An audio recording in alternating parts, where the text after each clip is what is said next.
아버지의 눈이 달라지신 건 작년 명절 저녁이었습니다.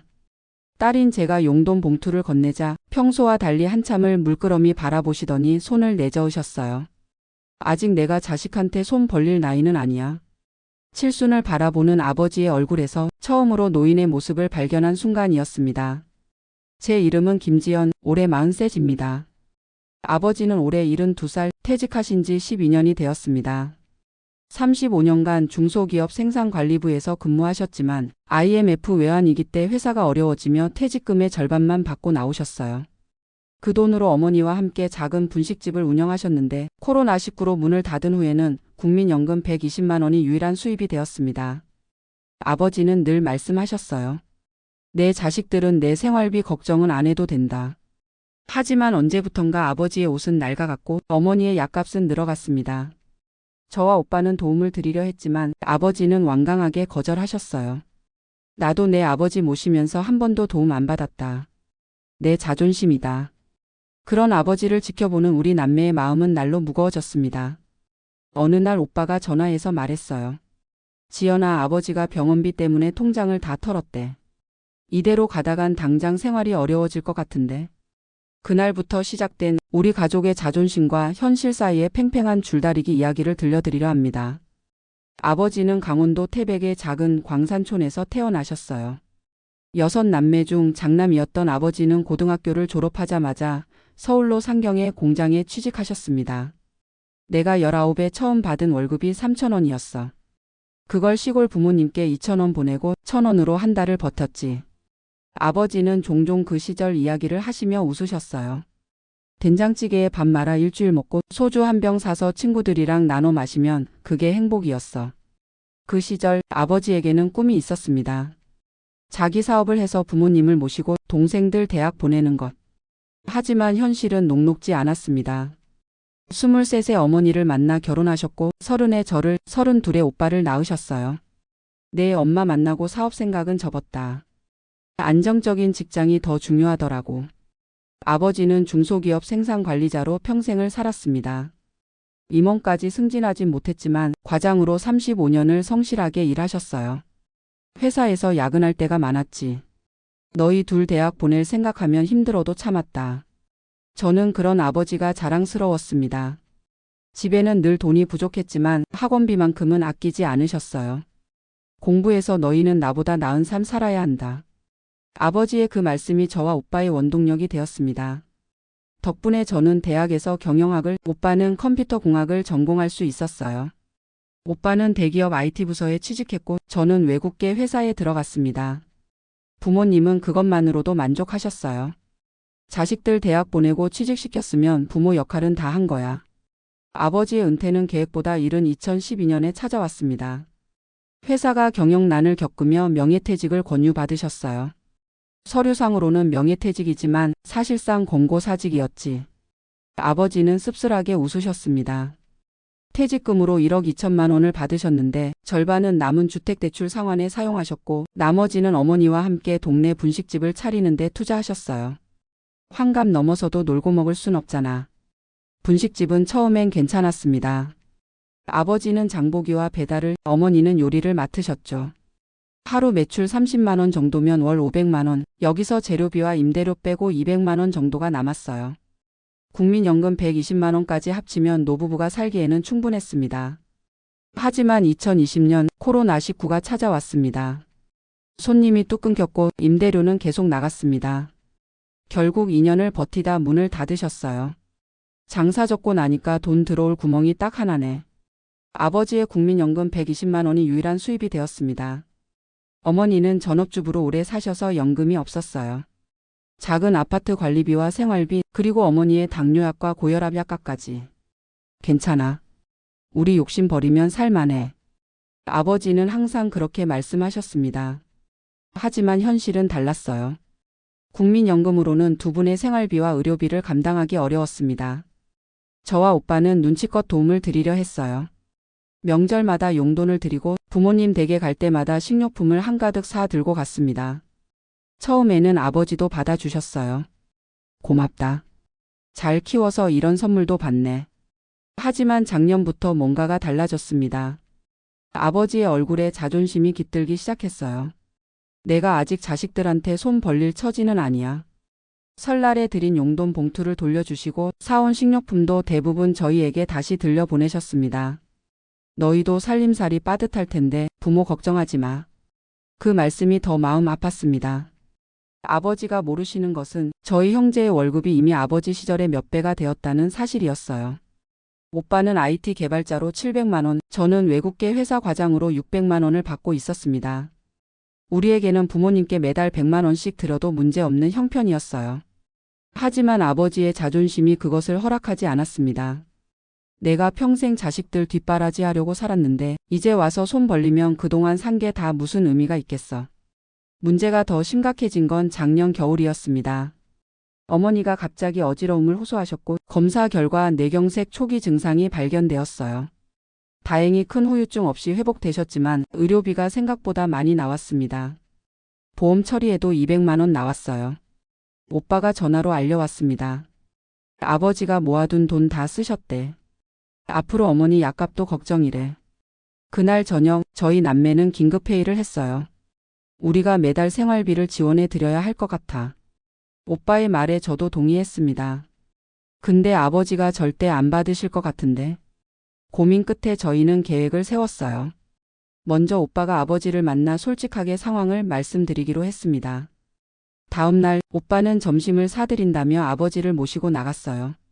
아버지, 사실 지연이랑 저희가 걱정이 많습니다. 오빠는 조심스럽게 말을 꺼냈습니다. 무슨 걱정? 어머니 병원비도 있고 앞으로의 생활비도 있고. 아버지의 표정이 굳어졌습니다. 내가 너희한테 돈 달라고 했니? 아니요, 그게 아니라. 나는 평생 너희한테 손 안 벌리고 살았다. 앞으로도 그럴 거야. 오빠는 결국 더 말씀드리지 못했습니다. 저희의 두 번째 시도는 제가 맡았어요. 주말에 부모님 댁에 찾아가 집안일을 도와드리며 자연스럽게 말씀드렸습니다. 아버지, 저희가 매달 조금씩 용돈 드리고 싶은데요. 왜? 그냥 감사의 마음으로요. 아버지는 잠시 생각하시더니 고개를 저으셨습니다. 효도는 마음만 있으면 된다. 돈이 아니라. 하지만 아버지, 어머니 약값도 있고 나도 아직 국민연금 받아. 그 정도 약값은 감당할 수 있어. 더 이상 말씀드리기 어려웠습니다.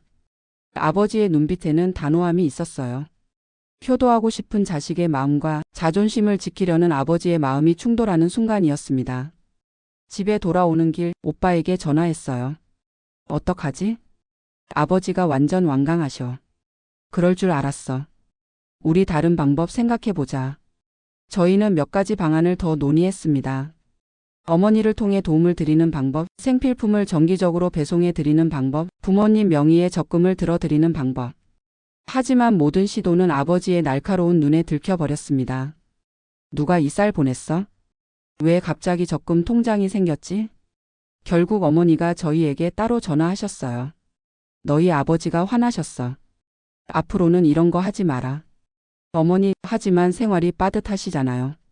괜찮다. 우리는 평생 절약하며 살았어. 지금도 살 수 있어. 약값은요? 그건 어떻게든 되겠지. 어머니의 목소리에서 걱정이 느껴졌습니다. 그러던 어느 날 오빠에게서 급한 전화가 왔어요. 지연아, 큰일 났어. 아버지가 경비원으로 취직하셨대. 네? 무슨 소리예요? 방금 어머니한테 전화 왔어. 아버지가 아파트 경비원으로 취직하셨대. 야간 당직, 격일제로. 가슴이 철렁 내려앉았습니다. 72살의 아버지가 밤새 경비실에서 근무한다는 생각에 눈물이 났어요. 오빠, 당장 아버지 모시고 와요. 그만두시라고 해요. 나도 전화했는데 아버지가 전화를 안 받아. 급하게 부모님 댁으로 향했습니다. 거실에는 어머니 혼자 계셨어요. 어머니, 아버지 어디 계세요? 오늘 첫 출근하는 날이라. 어떻게 된 일이에요? 왜 갑자기 경비원을? 어머니가 한숨을 내쉬셨습니다. 병원비 때문에. 돈이 좀 빠듯해졌어. 내 아버지가 알아서 구하신 거야. 말씀해 주시지. 저희가 도와드렸을 텐데. 내 아버지 성격 알잖니. 자식들한테 손 벌리느니 차라리. 말을 잇지 못하시고 어머니가 눈물을 훔치셨습니다. 오빠와 저는 즉시 아버지가 일하시는 아파트로 향했어요. 겨울밤이 깊어가는 시간, 초소 같은 경비실에 앉아 계신 아버지의 모습이 보였습니다. 언제나 당당하고 위험 있던 그 등이 이제는 왠지 작고 외로워 보였어요. 아버지. 저희를 보시고 아버지가 놀라셨습니다. 너희는 왜 여기 왔니? 아버지, 이러시면 안 돼요. 연세가 어떻게 되셨다고 밤새 근무를 하세요. 72이면 아직 건강해. 새벽에 일어나는 것도 익숙하고. 아버지의 목소리에는 자신감이 가득했지만 손은 미세하게 떨리고 있었어요. 하지만 아버지, 저희가 도울 수 있잖아요. 그래, 우리가 매달 생활비 보내드릴게요. 오빠가 단호하게 말했습니다. 아버지의 눈빛이 차가워졌어요. 내가 너희한테 뭐라고 했지? 자식한테 손 안 벌린다고 했잖아. 이건 손 벌리는 게 아니에요. 저희가 감사하는 마음으로 드리는 거예요. 싫다. 내가 일해서 번 돈으로 살 거야. 아버지. 그만 가거라. 여기 너희 아버지 없다. 아버지가 고개를 돌리셨습니다. 저희는 어쩔 수 없이 그 자리를 떠났지만 마음은 무거웠어요. 돌아오는 길 오빠가 한숨을 쉬었습니다. 아버지 고집을 어떻게 꺾지? 우리가 너무 정면으로 부딪힌 것 같아요. 생각 끝에 저희는 작전을 바꾸기로 했습니다. 먼저 어머니와 상의했어요. 어머니, 아버지 설득해 주세요. 이렇게는 너무 위험해요. 나도 말렸는데. 내 아버지가 내가 할 수 있는 일이 이것밖에 없다고 하시더라. 어머니 약가 때문이면 저희가 몰래라도 도와드릴게요. 그건 안 된다. 들키면 더 상처 받으실 거야. 고민 끝에 저희는 다른 접근법을 시도하기로 했습니다. 아버지의 자존심을 건드리지 않으면서도 도움을 드릴 수 있는 방법을. 그래서 찾은 해결책은 가족 사업이었어요. 오빠가 인터넷 쇼핑몰을 운영하고 있었는데 거기에 아버지를 고문으로 모시기로 한 것입니다. 물론 실제로는 큰 일을 맡기지 않고 명목상의 직책으로요. 다음 주말 저희는 다시 아버지를 찾아뵈었습니다. 이번에는 아버지가 쉬시는 날이었어요. 아버지, 사실 오빠가 회사 운영하면서 조언자가 필요하대요. 무슨 조언? 오빠가 직접 설명할게요. 오빠가 말을 이었습니다. 아버지, 제가 운영하는 쇼핑몰이 요즘 좀 커지고 있어요. 근데 관리자 경험이 없어서 어려움이 많아요. 그래서? 아버지께서 35년 동안 관리자로 일하셨잖아요. 그 경험을 조금 나눠주실 수 있을까요? 아버지의 표정이 미묘하게 변했습니다. 내가 뭘 도울 수 있겠니? 한 달에 몇 번만 조언해 주시면 돼요. 물론 고문료도 드릴게요. 돈? 네, 회사 고문으로 정식 등록해서요. 한 달에 100만 원 정도. 아버지가 얼굴을 찌푸리셨어요. 이것도 너희 꼼수지? 역시 속이려 했다가는 더 큰 상처만 줄 것 같았습니다. 오빠가 솔직하게 말했어요. 아버지, 솔직히 저희는 걱정돼요. 밤샘 근무가 건강에 안 좋을 것 같고. 그건 내가 알아서 할 일이야. 하지만 아버지, 저희도 부모님께 도움을 드리고 싶어요. 효도하고 싶다고요. 효도는 마음만 있으면 된다니까. 세상이 많이 바뀌었어요, 아버지. 이제는 자식이 부모님을 도와드리는 게 자연스러운 시대예요. 세상이 바뀌었다고 내 자존심까지 바뀌진 않아. 저희는 또 한 번 막힌 벽을 느꼈습니다. 그날 밤 돌아오는 길에 오빠가 말했어요. 아버지가 자꾸 자존심 얘기하시는데 그건 핑계 같아. 무슨 뜻이에요? 진짜 이유는 우리에게 짐이 되기 싫으신 거야. 오빠의 말에 생각해보니 맞는 것 같았습니다. 아버지는 항상 가족을 위해 자신을 희생하셨어요. 그리고 지금도 자식들에게 부담이 되기 싫어서 스스로 고된 일을 선택하신 거죠. 며칠 후 어머니에게서 전화가 왔습니다. 지연아.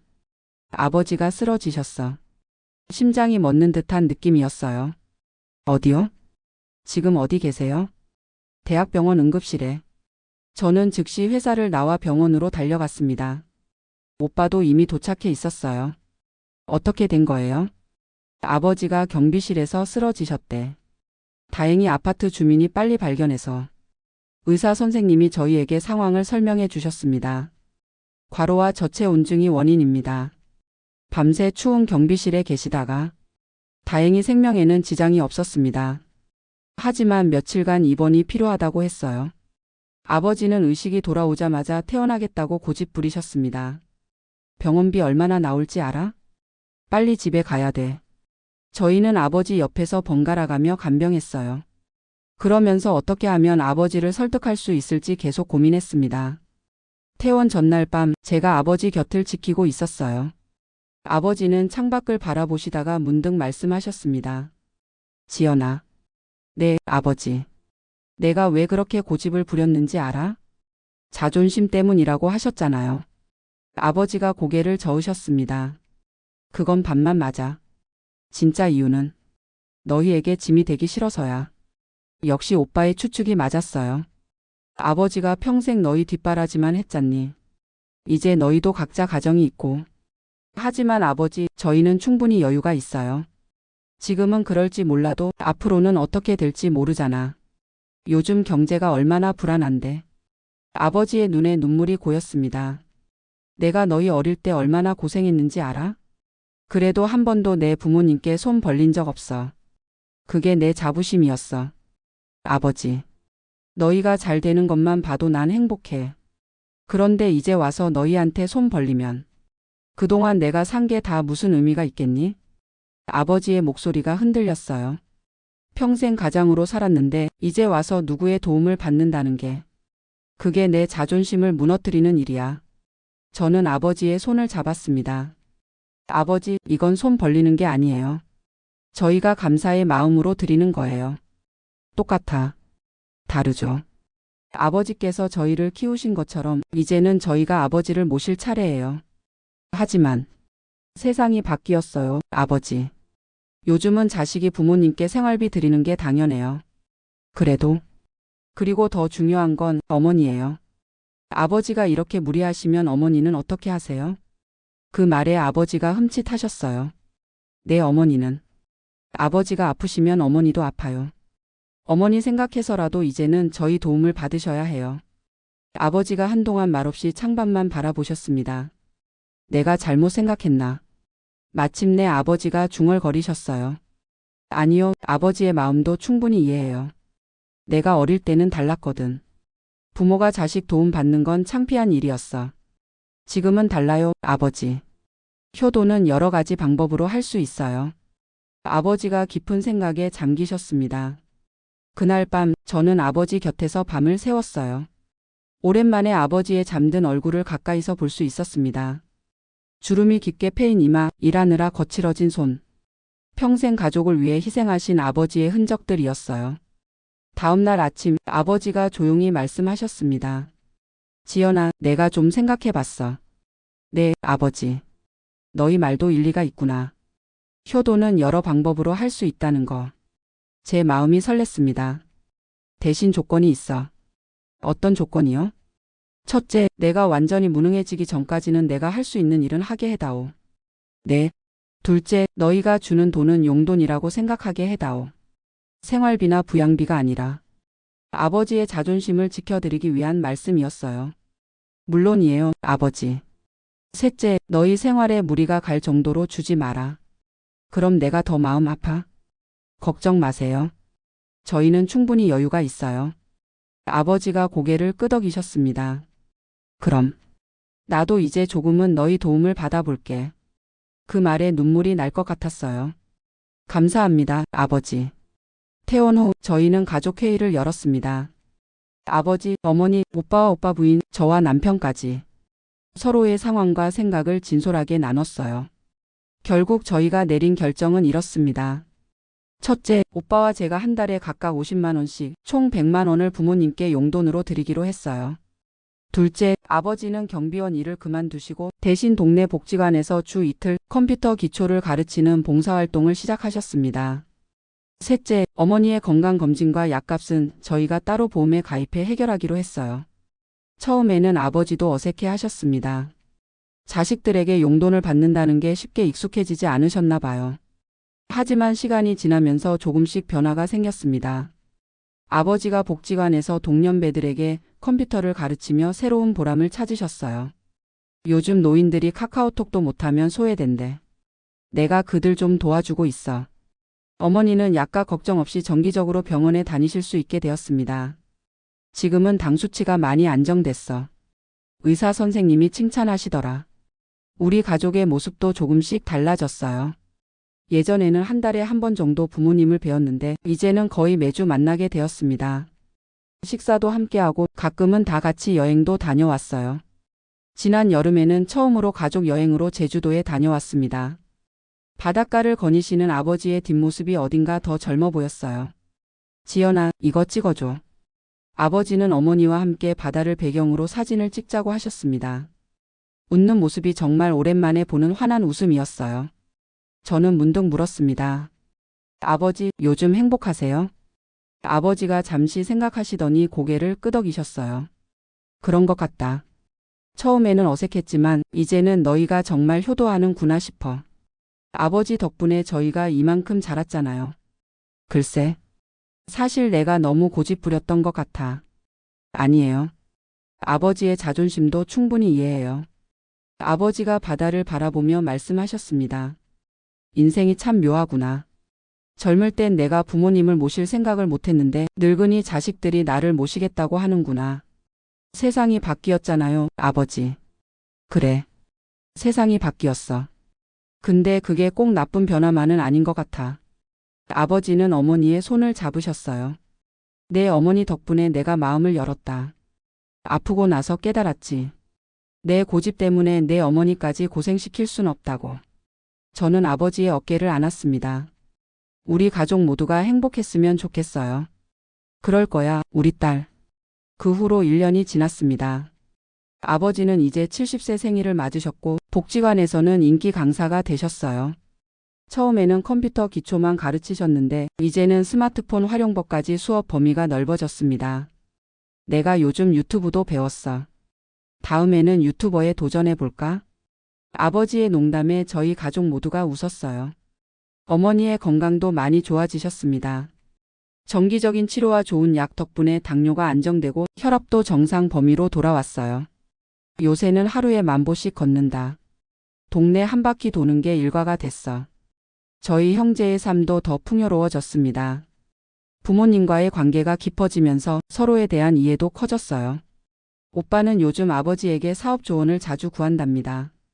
아버지가 경영 감각이 있으셔.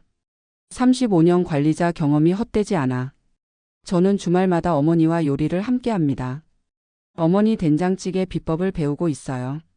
남편이 맛있다고 엄청 좋아해요. 이제 저희는 매달 부모님께 용돈을 드리는 것이 자연스러워졌어요. 아버지도 더 이상 불편해하지 않으십니다. 오히려 손주들에게 용돈을 더 넉넉히 주실 수 있어서 좋아하세요. 내가 용돈 받은 거 다 손주들 준다. 이게 바로 돈의 선순환이지.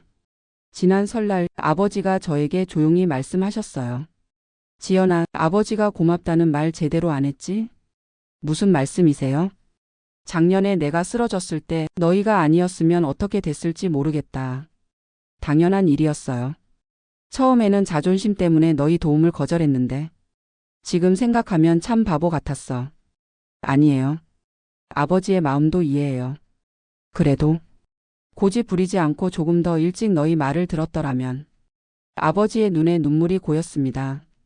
인생을 살다 보면 도움을 주는 것만큼 도움을 받는 것도 중요하다는 걸 이제야 깨달았다.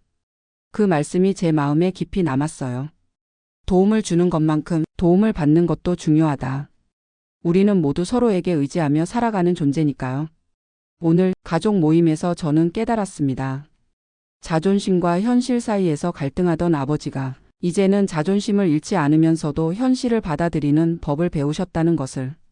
그리고 저희 자식들도 부모님의 마음을 더 깊이 이해하게 되었다는 것을.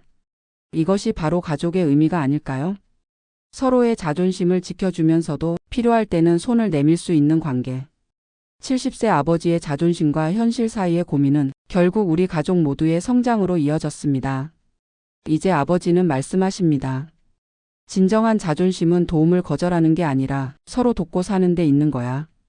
그 말씀에 저는 깊이 공감합니다. 모든 부모와 자식들이 자존심과 현실 사이에서 지혜로운 균형을 찾을 수 있기를 바랍니다. 그것이 바로 우리 가족이 찾은 행복의 비결이니까요.